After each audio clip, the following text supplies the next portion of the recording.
Let me get straight to the point. In just 5 years, Social Security could face the biggest shakeup it's seen in over 40 years. The Congressional Budget Office released updated projections in early 2026, moving the insolvency date for the Social Security Retirement Trust Fund to 2032, 1 year sooner than it projected last year. And if Congress does nothing between now and then, an automatic across-the-board cut of roughly 17% to 23% kicks in. So if you were counting on a $2,000 monthly check, you could be looking at closer to $1,600 to $1,700 instead. And that's not a rounding error. That's real money gone. So in this video, let me walk you through the 6 most likely changes being discussed right now. And I'll be referencing the Penn-Wharton budget model, a highly credible economic research group at the University of Pennsylvania, and which has laid out realistic options on the table. And we'll cover which changes hit the hardest and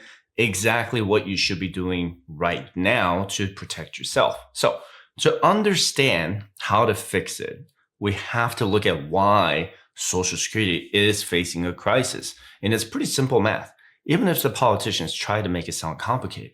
And Social Security is funded mainly by payroll taxes. And the current payroll tax is 12.4%, which is split right down the middle with 6.2% from the employee and 6.2% from the employer. But here's the problem that's been brewing for decades. Fewer workers are supporting more retirees because people are living a lot longer and birth rates have declined. It's a demographic shift that we've seen coming like a slow motion train wreck. And the baby boomer generation is now retiring in record numbers. And that's a lot of people pulling money out of the system while fewer people are putting money in. And for 2026, only earnings up to $184,500 are subject to Social Security taxes. And the system is strained because the ratio of workers to retirees has dropped significantly over the years. And we're looking at a situation where the money going out is simply outpacing the money coming in. Now, let's talk about the absolute worst case scenario. And some people think the money just vanishes if the trust fund hits zero. Now, that's not true. Benefits do not disappear completely. Payroll taxes will still fund about 77 to 83% of promised benefits. However, without a new law, everyone could see an automatic across-the-board cut. And if you're counting on a $2,500 monthly benefit, a 20% cut means your check drops to $2,000. And that's an annual loss of $6,000. For many retirees, that could mean making impossible choices between housing, healthcare, groceries, or delaying retirement altogether. Now, if Congress decides to do nothing, your benefits could be cut automatically once that trust fund runs dry. And it's a serious situation. But do you think they're actually going to let that happen? And that's highly unlikely. Politicians know which age group shows up to vote more than anyone else. And it's always the older generation. And they're not going to lose their seats by giving retired Americans a big pay cut. Now, I want to go through the overview of what the Penn-Wharton budget model has actually laid out. The research was published on March 19, 2026 by Sophie Shin and Kent Smethers at the Penn-Wharton budget model at the University of Pennsylvania. And it walks through 5 reform options labeled Option A through Option E, each a different mix of tax increases and benefit cuts. But here's something worth knowing up front before we get into each one. Most of the tax changes in these options would take effect as early as 2027, while the benefit changes would be phased in gradually over decades. So the tax side hits faster, and keep that in mind as we go through these. So option A, this is the most tax-heavy approach, and it raises the payroll tax rate from 12.4% to 13.4%, bumps the taxable wage cap from $184,500 up to $250,000, adds a half-rate tax on earnings above $400,000, and switches the annual cost of living adjustment to a slower growing formula called chain CPI. And the idea here is to spread the burden, and workers and employers pay a little more, and beneficiaries absorb a modest slowdown in their annual increases. And nobody gets hit too hard, but everybody feels something. Now, option B keeps the higher tax rate and the raised wage cap from option A. But it goes further on the benefit side, and it also switches to change CPI and layers in a deduction to the benefit formula, specifically lowering what's called the PIA factors from 90-30-15 down to 90-25-8. And that reduction is phased in over 20 years. So it mainly affects future retirees, not those who are already collecting. So the current loss formula is 90% of the first portion of earnings, 32% of the middle portion, and 15% of the highest portion. And the 90-25-8 is basically moving the middle layer from 32% to 25% and the top layer from 15% to 8%.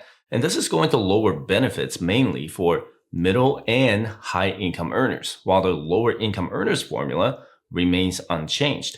And option B is basically option A with more teeth on the benefit side. Option C is where things start to shift away from taxes and more towards structural benefit changes. And it still raises the payroll tax rate from 12.4% to 13.4%. But instead of raising the wage cap, it focuses on cutting the benefit formula, the same 90-25-8 PIA reduction phased in over 20 years, and raises the full retirement age from 67 to 69 and phased in at 2 months per year, starting with people who are 44 or younger in 2027. So option C hits you on two fronts. You pay more now and you wait longer to collect at the full retirement age, which possibly raises the maximum Social Security age from 70 to 72. And as for option D, it's more of a balanced blend, and it does not raise the payroll tax rate, but it does raise the wage cap to $250,000, switching to change CPI, applying the same PIA benefit formula reduction to 90-25-8, and raising the retirement age to 69. So instead of raising the tax rate across the board, it pulls more revenue from higher earners through the cap increase while also trimming future benefits. And it's trying to spread the adjustment across multiple levers rather than leaning heavily on any single one. And option E is the most aggressive one on the benefit side and the only one that does not raise taxes at all. And no rate increase, no cap changes, and instead it applies the deepest benefit formula cut, dropping the PIA factors all the way to 80-22-5, raises the retirement age to 69 and switches to change CPI. Everything lands on the benefit side, and future retirees take the full weight of the adjustment. And Penn Wharton's analysis shows that while option E does the most to close the long-term financial gap, it also produces the steepest benefit reductions, especially for higher earners and once it's fully phased in. So if you're in your 30s or 40s right now, option E is the one you really want to pay attention to because that could affect your future benefits. Now, Congress could raise the Social Security payroll tax from 12.4% to 13.4% or even higher as part of a fix to the system, right? And that increase would not just hit one side, and it would be shared between employees and employers, just as it is today, meaning both would see a slightly larger share of their earnings go towards Social Security. And if you're self-employed, you do not get to split that burden. You're responsible for the full amount. So any increase would come entirely out of your pocket. It may not sound like a huge jump at first glance, but over time, that added cost can definitely be felt. And especially for those already trying to balance savings for retirement while still working. You can already tell by just reading these options that there are going to be some huge debates on Capitol Hill. Some politicians would oppose raising the payroll tax to 13.4%, and some politicians would oppose raising the full retirement age from 67 to 69. And let me know in the comment section down below which one you favor or oppose the most. And let me give you a quick example on the payroll tax increase. And if a worker earning $100,000 a year, their current Social Security tax is $6,200 on the employee side. And if it gets raised to 6.7% for the individual, that jumps to $6,700. And that's an additional $500 per year as a W-2 employee or $1,000 per year as a 1099 independent contractor. And with the Penn Wharton budget model, their first option combines a higher payroll tax with an increase in how much of your income is actually subject to that tax. And in that proposal, that taxable wage cap would rise to $250,000, meaning more of a higher earner's income gets taxed for Social Security, while the payroll tax rate itself is also increased. That makes sense so far, right? But since raising the rates alone might not be enough, we have to talk about the next big idea, which is a higher income cap on Social Security taxes. And right now, people stop paying Social Security tax after hitting $184,500 of income for the year 2026. Congress may increase that cap to $250,000 or even apply taxes again above $400,000. So there's a gap between $250,000 and $400,000. So let's just say someone is earning $300,000. Currently, they only pay Social Security tax on the first $184,500 in 2026. Under a higher cap of $250,000, they would pay taxes on an additional $65,500 in income, which will be an additional $4,061 in payroll tax. Now, Penn Wharton identifies increasing the taxable wage cap as one of the more likely paths lawmakers could take. And one proposal would raise the taxable income cap to $250,000, meaning higher earners would pay Social Security taxes on a larger portion of their income. And another approach keeps the current cap in place, but adds a second layer in which Social Security taxes kick in again on earnings above $400,000. Both ideas aim to increase revenue, especially from higher income workers, without changing the structure for most people. And another heavy hitter on the table is raising the full retirement age from 67 to 69. And right now, the full retirement age is already 67 for workers born in 1960 or later. And one major proposal, which is included in Penn Wharton's options C and D, would gradually raise the age to 69. And this will be phased in at a rate of 2 months per year, beginning with people who are age 44 in 2027. So if you're in your early 40s right now, your finish line just got moved back. And they're also talking about raising the maximum retirement age from 70 to 72. Now, if someone claims Social Security as early as age 62, under current rules, their benefit can be reduced by around 30%. But here's where it gets more serious.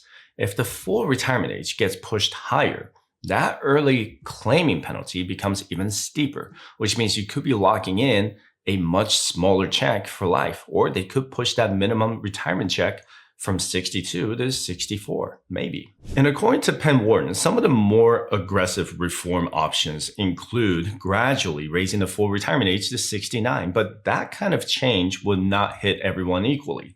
It would mostly affect younger workers, especially those in their 30s, 40s, and early 50s, while people who are already retired or close to retirement will likely see little to no impact. And moving on to the fourth potential change, we have the prospect of smaller future benefit increases.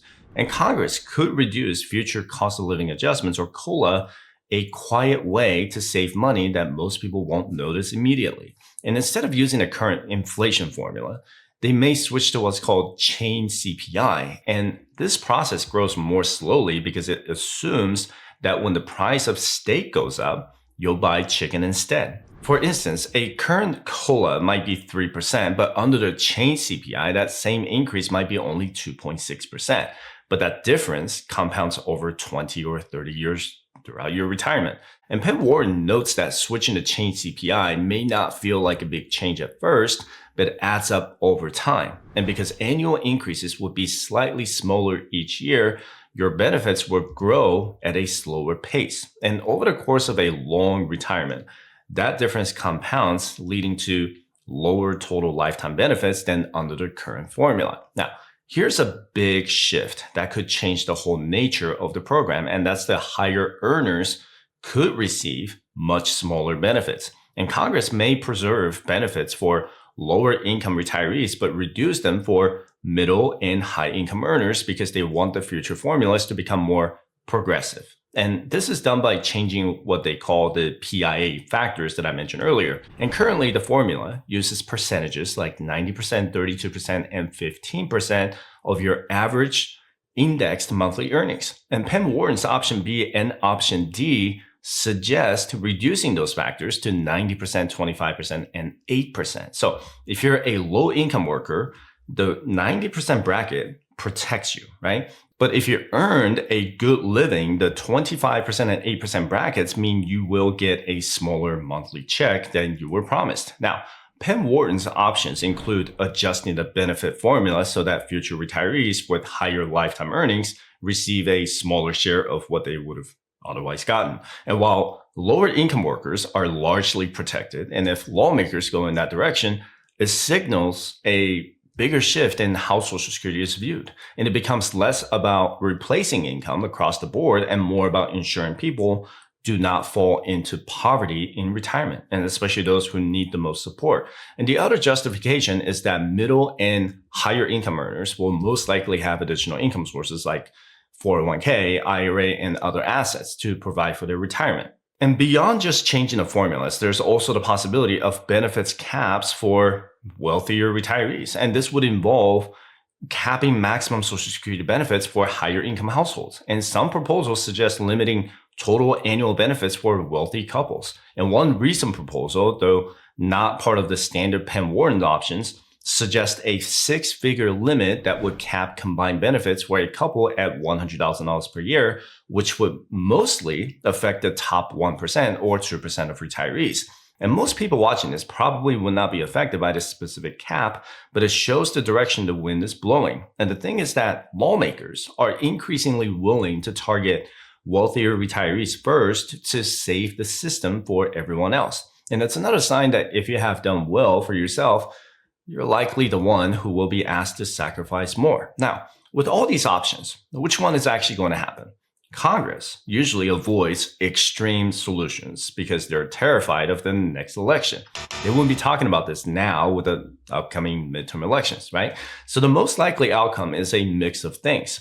We will probably see a slight payroll tax increase and a higher wage cap to bring in more revenue. And at the same time, there will likely be a smaller reduction in future benefits for higher earners and a possible increase in the retirement age for younger workers. And according to Penn Wharton, solutions that combine tax increases and benefit adjustments are far more politically feasible than relying on a single approach. And if you try to fix everything through higher taxes, you will face pushback from taxpayers. And if you rely solely on cutting benefits, you will face strong resistance from those who depend on them. In reality, the most likely outcome is a balanced approach, or the one that spreads the burden across different groups. So what would you do right now to make sure you're okay? First off, don't panic and don't assume Social Security will just disappear. It's not going to zero, but you need to build retirement savings that do not rely entirely on a government check. You should increase your contributions to your 401k, Roth IRA, HSA, or taxable brokerage account while you still can. And if you've been watching my videos, you know I always emphasize not putting all your eggs in one basket when it comes to retirement income. And this is a perfect reminder of why you should build multiple income streams, such as your pension, your TSP or 401k, Roth accounts, brokerage accounts, and even a solid emergency fund on the side. Because the reality is, the more income sources you have, the more control you keep. If one piece changes, like Social Security rules or benefits, you're not left scrambling. You've got other buckets to pull from. The thing is, diversification is not just for investing, it's for your income too. And the more diversified you are, the less your retirement depends on what some politicians in DC decides to do next. Now, you might also want to consider delaying your claim if it makes sense for you. But at the end of the day, you've got to do what fits your personal situation. And most importantly, build a backup plan. Run the numbers as if your Social Security benefits end up 15 to 20% lower than expected. If you prepare for that scenario now, you're not reacting later. You're ready for it. And the bottom line is that the biggest changes to Social Security in decades could be coming within the next 5 years. But the good news is you still have time to prepare if you start now. Those who ignore the changes, assume everything will stay the same, and refuse to make adjustments are the ones who end up getting hurt. And that's where the real risk is, not the change itself, but being completely unprepared for it when it arrives. But even if Social Security is not making headlines today,